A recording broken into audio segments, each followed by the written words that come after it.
कर्नाटक का हिजाब विवाद, जहां स्कूल और कॉलेज में बुर्का और हिजाब पहनने से काफी बवाल चल रहा है, तो वहीं कई लड़कियों ने तैयारी परीक्षाओं का बहिष्कार किया और स्कूलों में प्रवेश करने से इनकार करने का विरोध किया। वहीं जेएनपीयू कॉलेज तुमकुरू में अंग्रेजी भाषा के व्याख्यान ने इस्तीफा का कारण स्वाभिमान का हवाला देते हुए इस्तीफा दे दिया।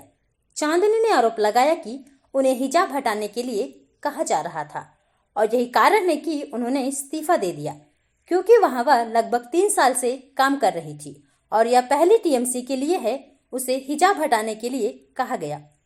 हालांकि मैनेजमेंट ने बताया कि उनको या प्रबंधन ने कभी भी हिजाब हटाने के लिए नहीं कहा था, जिसमें अपनी बातों को चांदनी ने एक वीडियो सजा करते हुए बताया।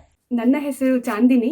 ನಾನು 3 ವರ್ಷಗಳಿಂದ JNPU ಕಾಲೇಜ್ನಲ್ಲಿ ಅತಿಥಿ ಉಪನ್ಯಾಸಕಿಯಾಗಿ ಸೇವೆ ಸಲ್ಲಿಸ್ತಾ ಇದ್ದೀನಿ. ಈ 3 ವರ್ಷಗಳಲ್ಲಿ ನನಗೆ ಏನೂ ತೊಂದರೆ ಆಗಲಿಲ್ಲ. ನಾನು ಆರಾಮ್ಸೆ ವರ್ಕ್ ಮಾಡ್ತಾ ಇದ್ದೆ.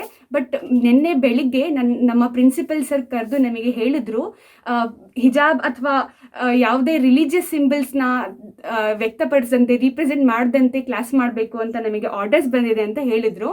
ಸೊ ಹಾಗಾಗಿ ನಾನು 3 ವರ್ಷದಿಂದ ಹಿಜಾಬ್ ಹಾಕ್ಕೊಂಡು ಲೆಕ್ಚರ್ ಕೊಡ್ತಾ ಇದ್ದೀನಿ. ಸೊ ಅದು ನನ್ನ ಸೆಲ್ಫ್ ರೆಸ್ಪೆಕ್ಟಿಗೆ ಧಕ್ಕೆ ಆಯಿತು. ಸೊ ನಾನು ಸ್ವತಃವಾಗಿ ರಿಸೈನ್ ಮಾಡಿದ್ದೀನಿ, because I am not okay without ಹಿಜಾಬ್ ವರ್ಕಿಂಗ್ ಇನ್ ದಟ್ ಕಾಲೇಜ್.